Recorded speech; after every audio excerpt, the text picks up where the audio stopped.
Chapman. I'm Joe Chapman. I'm the evil twin.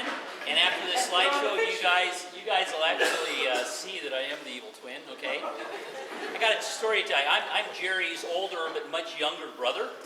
And I got to tell you the story behind that. So Jerry and I are in Wally World about 3 months ago, and we always race each other to the clearance section of the sporting goods, right? And so we're over there, and Jerry, I'm rifling through all the stuff, and they got really good markdowns on their ice fishing stuff. So I'm trying to pile the stuff in my cart and everything, and Jerry's on the other side, and he's doing the same thing, right? And all of a sudden I hear, "Hey, will that work for walleye?" And Jerry goes, "Oh yeah." And all of a sudden they started talking. And Jerry eventually got to, "Well, yeah, what do you do?" "Oh, I manage the hatchery, but I'm going to retire here." "Oh yeah, well, how old are you?" And Jerry goes, "Oh, I'm 60 years old." And then he got to talking more about retirement and everything. And then he started saying, he says, "Oh, how about them Oster Lakes? You ever fish down there? That's a great place to fish." And he goes, "Oh yeah, Joe, my twin brother Joe is on the other side of the aisle there, and he manages the hatchery, and they stock Oster Lakes. Joe, you there?" Trying to deflect, over to me, so he could get the bargains, right? So all of a sudden, yeah, okay, poke my head around the corner and start talking to this guy, and he goes, "Oh wow, you look a lot younger. What are you, like 52? And I said, yeah, I'm 52. "Oh, you got a few years to go yet to retirement." "Oh yeah, I've got a ways to go, all right. Yeah, my twin brother, he's gonna go out first though." Where did this guy miss it, right? It's Wally World. Anyway, so anyway, I said, "Okay, fine." And so we started walking out of the store, and I said, "Hey bro, this isn't the last time you heard this story." So bring it up tonight again. But anyway, I'm the evil twin, and we'll get this started here. This is, like I say, a somewhat embellished life of Jerry Chapman. Let's see how this goes. All right. So Jerry was born on September 6, 1956, 5 minutes after kicking out his older brother, me. Jerry started his bad habits early, as evidenced in this slide, where he practiced smoking marijuana. I'm sure it's for medicinal purposes only. Jerry shot his first buck when he was only 1 year old. It still ranks up there with the best buck he's ever shot, though. Jerry also started drinking at an early age. He tried to influence his older, much younger brother into getting into the hard stuff too, as this photo clearly shows. Jerry with the beer and me on the left with the 7-Up. All right, so my point here is, I don't know which of us is which. And I only wanted to make the point that, we may have been switched several times at birth. I mean, I can't imagine mom and dad knowing who's who, so I guess throw the dice, who's the real Jerry Chapman.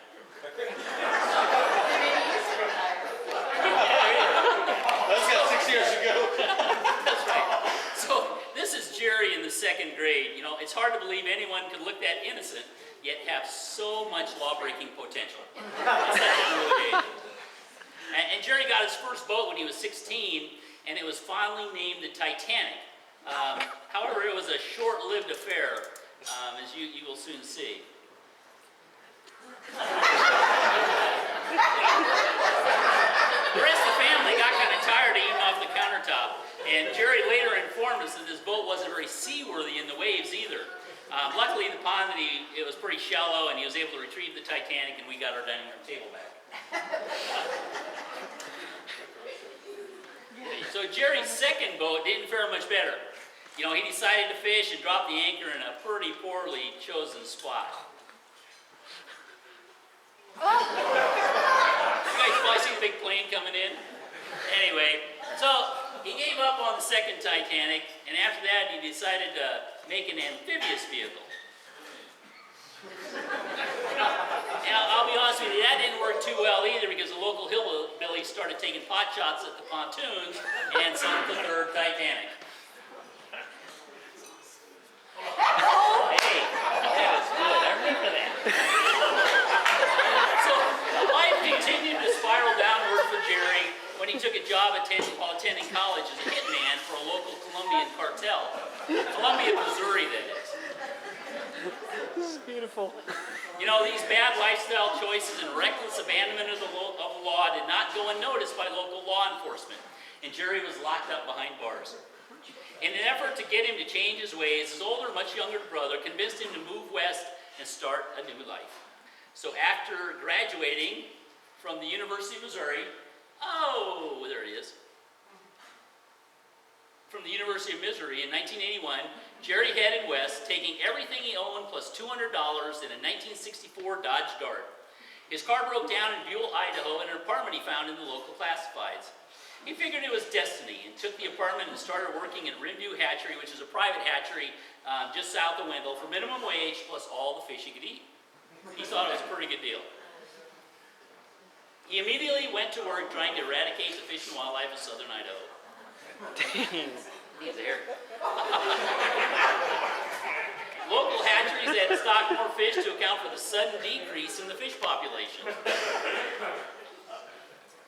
And Jerry reaped the bounty, learning to cook trout at the same time. Jerry sent me some photos of the incredible fishing and hunting opportunities in Idaho, and actually got me to move out here. But in reality, I found a source of where he really got his fish. Luckily, somebody snapped a photo of the true stuff. Huh? I think that's a picture of you. No, I can't associate that. Holy. Jerry also took pride in his hunting exploits. He only took 5 shots to put down this man-eating slice of pizza.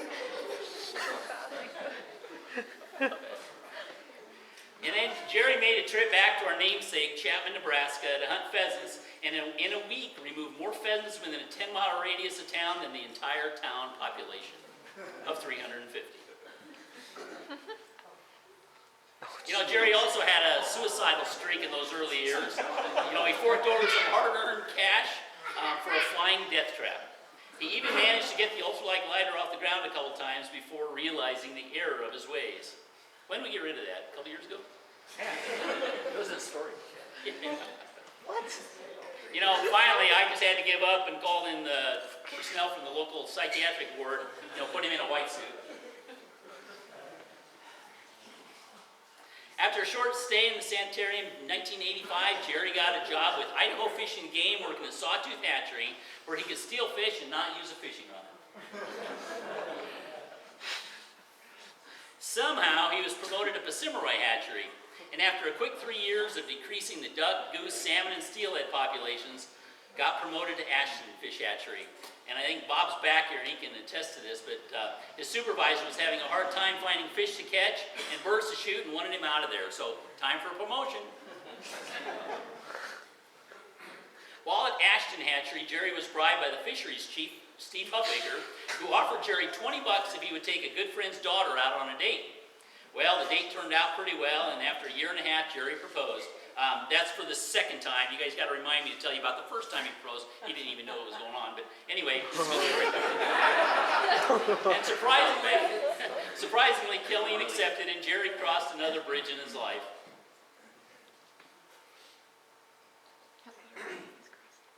Jerry and Killeen quickly got to work and had 2 great kids, Jordan, followed closely by Kelsey. Jerry immediately began teaching the next generation the fine points of harvesting game. That's my son Ben and Jordan right there. That's Zach. That's exactly. It's Zach. Oh, Yeah. I say. Cut the beard, cut the beard. All right, you're ready.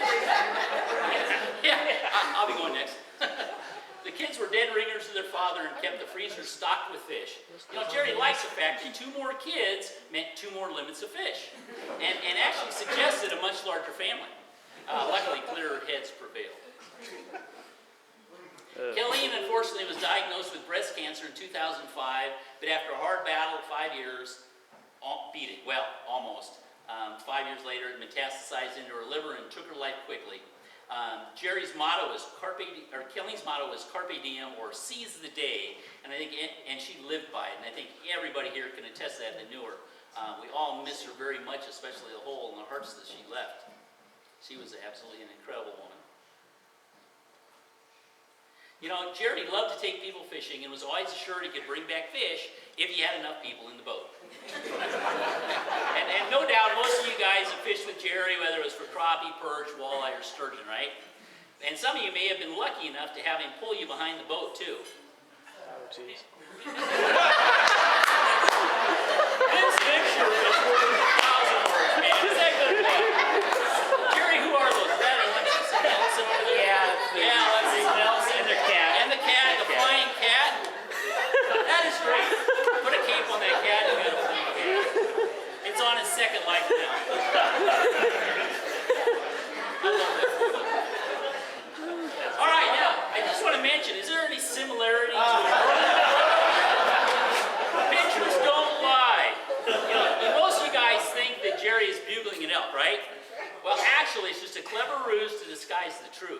Jerry found that his bugle tube could hold about 4 beers and managed to get a swig in every time we stopped the truck.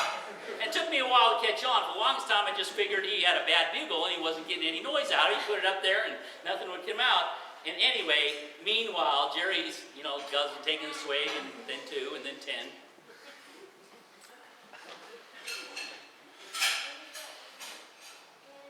And here's just a little more evidence. Time for another swig. So Jerry continued his earlier ways. Here he is with a massive over limit of pheasants. No wonder you can't find any today in the Magic Valley. He has to hunt stock ones at the Niagara Springs Wildlife Management area, right here. Yeah. Yes. Yeah. Oops. Never mind, Josh. Statute of limitations is probably over anyway. Here's Jerry fishing for salmon on the Clearwater River. There will be a bunch of these, Josh, so you can just get your ticket way up. Here's Jerry fishing for salmon on the Clearwater River. Note the 3 poles that he's using on his 2-pole permit. 2 more years. Yeah, right. Won't help you now. Sometimes Jerry even caught a fish. I managed to catch him with the big fish of the day he's caught. You should have seen the small ones he tossed back. And here I had to snap quick because I wanted to get a picture of him trying to steal crappie from my cooler so he could actually get a picture of himself with a crappie. How low will you go, bro? Come on, pretty low. And this is pretty cool. Jerry actually trained his Springer Spaniel Missy to retrieve beer for him, He started out training with Pepsi because he didn't want to waste good beer. And the photo on the right is a photo of Jerry with his state record, to this day, pumpkin seed sunfish. He still holds the record fish for the smallest fish in the state's record book. Good job, bro. Yeah! This fish looks like it's huge. It looks like it's about 12 inches, right? It's actually 7.5 inches. And anybody that knows Jerry, you know how he makes these, knows how to make those fish big. True story. Jerry took Jordan elk hunting with him. Again, notice the beer-filled bugle at his side. They climbed from the bottom of this hill, down by the lake, way in the background, all the way to the top. Pretty impressive. Then got out of the truck to enjoy the view. You guys that have hunted with Jerry know about that. So Jerry taught the kids how to fish. Well, he took them along fishing, and they learned quickly. Here's Jordan with a really nice salmon. And Kelsey with her big rainbow. And Jordan with a big old toady brown trout he caught. And Jerry with a, what is that, Jerry? Is that a salmon? Oh, yeah. Is that a steelhead? Salmon. Is that a catfish? Oh, it's a carp. He's pretty proud of that one. But we took pity on Jerry and allowed him to be in the picture, even though he didn't catch any of the fish. Did he ever? No. But his son sure picked it up. Before I quit, I just want to ask those of you guys out there, how many of you guys can see Jerry and I in 30 years getting together for another fishing adventure, sitting in our chairs, lines in the water, and wetting a line? Aquarium. No, ladies. You'll be catching the same size fish again. That's right. That's right. Jerry surprised us all, having a very notable 37-year career with hatcheries, 32 in Fish and Game, a loving wife, and 2 incredible kids he raised by himself the past 7 years, living by Kayleen's motto, seize the day every day. Jerry's one of the most generous people I know, and would gladly take the shirt off your back if someone needed it. Seriously, Jerry. Seriously, Jerry, I just want to wish you the best in your retirement. You deserve it. You've done an incredible job at every hatchery you worked at, and the fisheries resources of this state are better off now because of the hard work and consistent dedication that you showed. You have faced many challenges throughout your life and career, and have always persevered and overcome them, all the while keeping a positive attitude and living life to the fullest. That's something to be commended. And now, I guess you get to have the last laugh. You definitely earned it.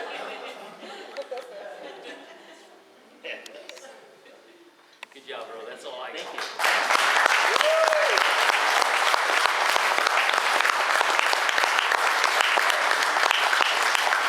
So if we get enough time, That's about it, right? no, you sit back down there, bro. So if we get enough time, I'll tell you that story when he proposed the first time. But anyway. anyway, I know, Doug, you have something, I'm sure, and we're gonna open it up to the floor. Anybody wants to say something, feel free. I got something. Yeah, probably just a little something.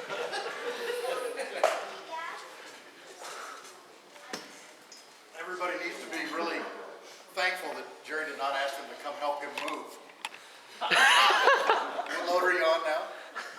I forgot. Like 4 or 5 lost count. loads? Yeah, I lost The largest U-Haul they have? This is work and play related.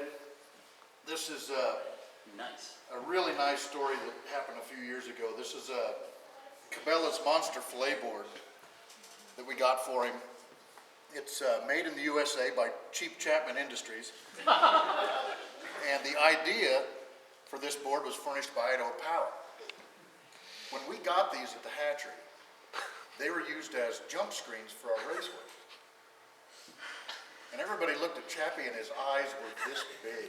And we went, no, this is not a fillet board. This is not a Christmas gift for all the people in your family as a fillet board. So this is for you to take to Orfino for your big Chinook that you get to Thank fillet. you, Doug. I hope that that's something that big. This is, we put this together. This is a Chapman sayings, events, stories, issues, screw-ups, photos, awards, and you name it. We'll get to that later. This is, I'm probably going to get in big trouble. These are frameable certificates that you have to put in your house until most of us are dead. We'll find a slot. You help out, Kelsey. This is a certificate of contribution to Gerald T. Chapman for catch and release records on his own time in any body of water, signed by Joe, and the other person that signed it is must stop. That's one. Come up here and stand by me. Oh, boy. Hey, all right. There's 17 of these. This is for everybody that's going to stay in Chappie's house over the next 20 years. This is a certificate of appreciation of hospitality Wow. for Cool. everybody that stays at your house. We need to build another wall. This is just some bronze achievement award. I don't know what it's for. Congratulations and burger. This is this is only going to be familiar to a few folks. This is a certificate of excellence for electrical fabrication. This is a certificate of training for dangerous mechanicking. There's pictures somewhere. I have to dig it up. I don't know how many OSHA violations this is. But he used to have a big red Toyota that he got from Steve Warren. Oh, jeez. And I came out of the office one day and he could not find any jack stands for this rig to work on.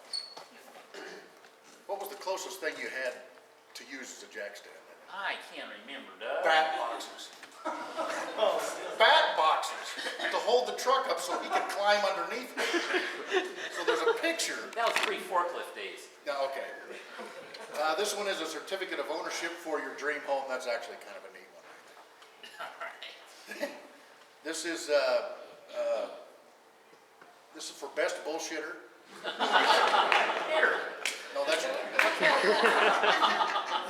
This is kind of a neat one. It's a retirement from the grind. You have to frame that one too.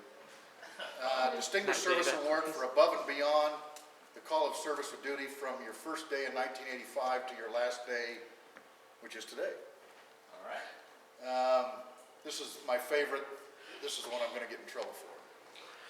This is for Gerald T. Chapman Certificate of Completion for nationwide bridge inspection. Thank you.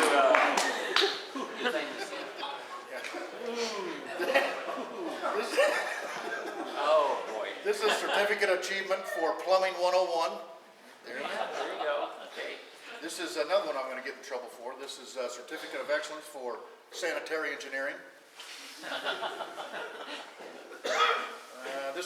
These are from all the fish that you've worked with. This is a Certificate of Appreciation for raising millions of us. Oh, thank you. Okay. This one, Catching thousands.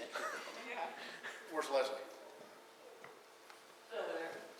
Heidi. Yeah, you have to get up. This, I want you to present this to him.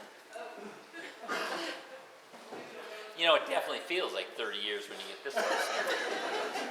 And I wasn't even scratching the surface of what we could have done.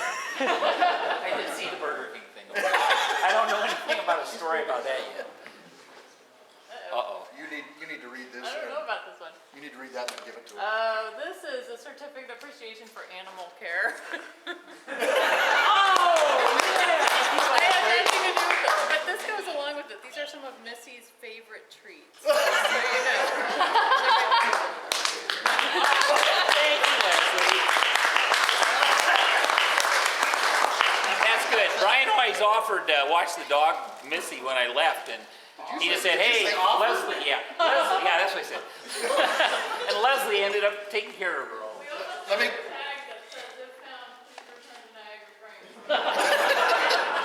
let me kind of give everybody a caveat on what he said as far as offering goes. Yeah, I would like to make mention of that too. Go ahead, you go first. Yeah. Many times here we go on an elk hunting trip, fishing trip, deer hunting. 4 days later, after we've been watching the dog for 4 days, because of that she's dead, we would get a phone call from Mr. Chapman and say, hey, did I ask you to watch the dog?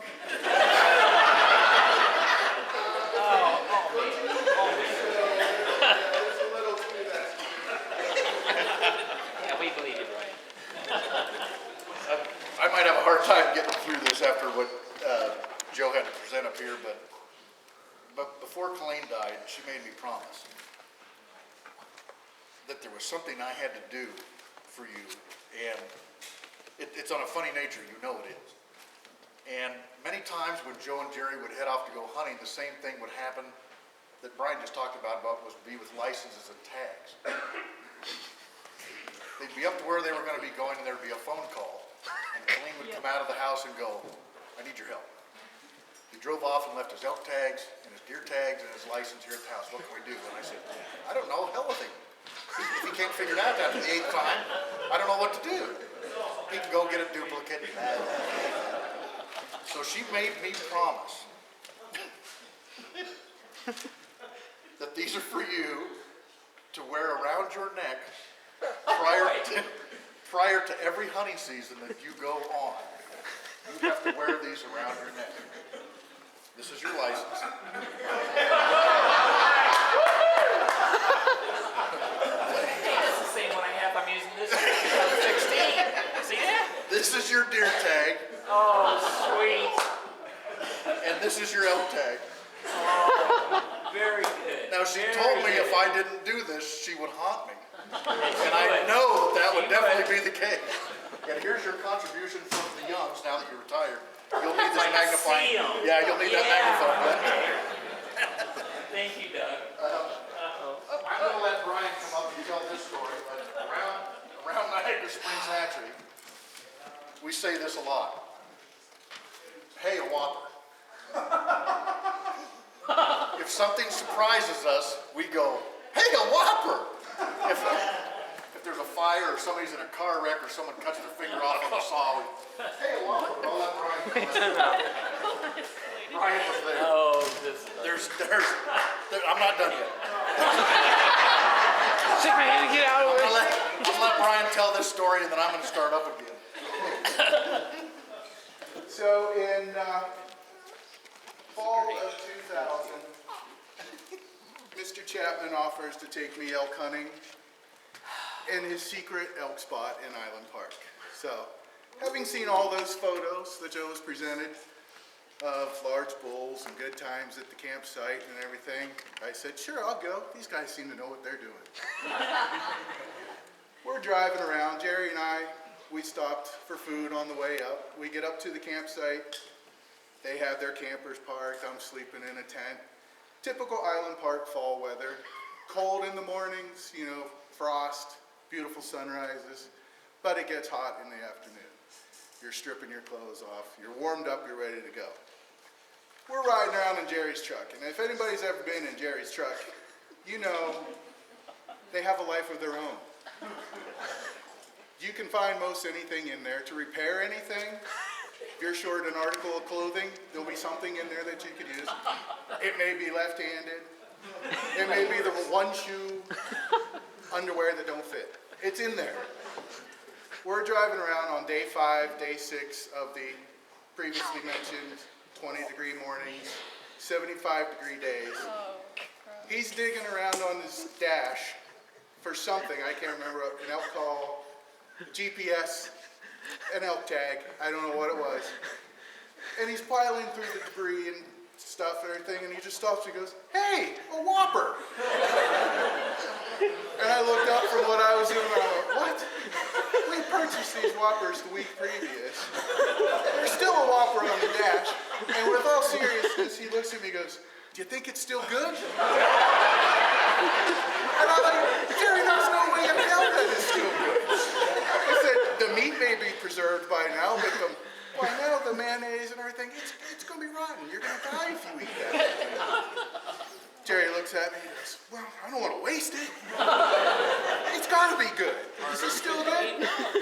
Hey, if you eat it and die, I'm just going to drive the truck back to the hatchery. I mean, I'll leave here, Joe will find you, no problem. So, despite my best efforts and warnings, he proceeded to eat that whopper.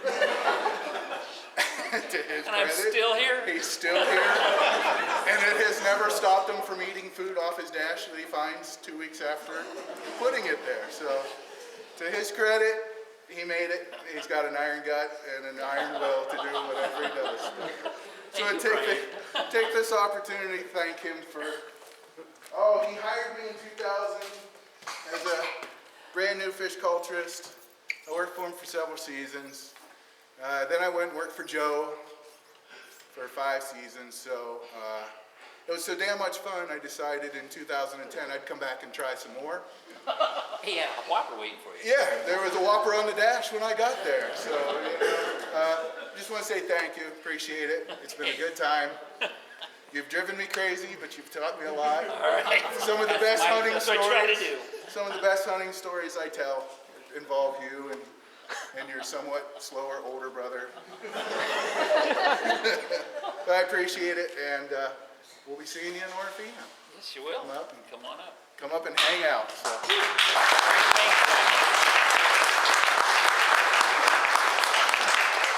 Where's Rick Foster? Are you gonna come up and tell her, or do you want me to? Which story?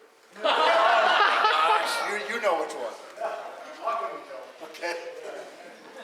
We're gonna, when Rick's done, we're gonna go through some sayings that have come from his mouth. Oh, jeez. That there will literally be people in here that will go, "No, people don't say those words." I'm from Nebraska. Come on. So, for those of you who don't know me, I work for Idaho Power and I do the maintenance over at Niagara Springs, and I have done for probably the better part of 20 years. Right. So I've known Jerry a long time. And I thought about this and I thought, man, there's a lot of stories I could tell on Jerry. Then I realized they weren't stories, they were all true. And trying to narrow that down was pretty tough, but there was one that really sticks in my mind. And there was a particular occasion we were gathered in the office, and I was wrapping up for the day. I was going to have to come back the next day. And usually I would ask if they needed any supplies brought from our shop, where our warehouse is at, over to the hatchery, because we would bring a lot of the supplies that they used on a daily basis when they needed them. And so Jerry decided, he asked around, and I don't remember who it was, somebody said, "Yeah, we need some more toilet paper."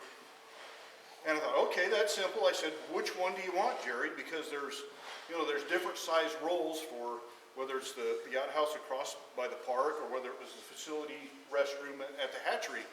And Jerry said, "Well, what do you mean?" I said, "Well, which one do you want? The different rolls." And he said, "I want the big one." I said, "Which big one? They all have big rolls." He says, "The big hole toilet paper." I remember that. Yeah, so that's kind of stuck since then. The big hole toilet paper. Yeah, but anyway, Jerry, I just, like I say, there's a lot of stories, but then after I thought about it, they're not stories, they're all true. So I'm not going to go with any more, but I'd like to thank you. When I went over there to work, I cannot think of a day when I showed up when Jerry didn't have a smile on his face. And no matter what kind of day I was having, he brightened my day up. And I don't know if it's because he was glad to see me because something was broken, needed fixed, or whether he was just happy, but that did rub off on me, and I sure appreciate it, Jerry. It's been an honor to work with you over the past years. Thank you. You too. Appreciate it. Thank you.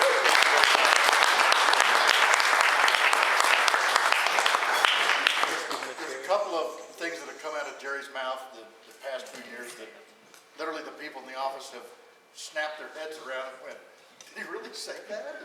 Did he say that? And one of them, and Jarrett Page is here today, and we were all talking about our satellite dishes.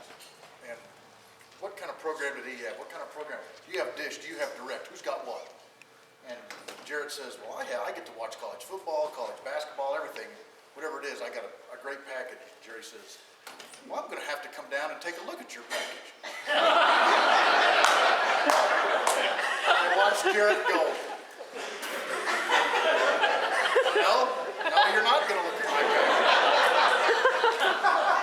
And Jerry says, yeah, I want to come down and see your package.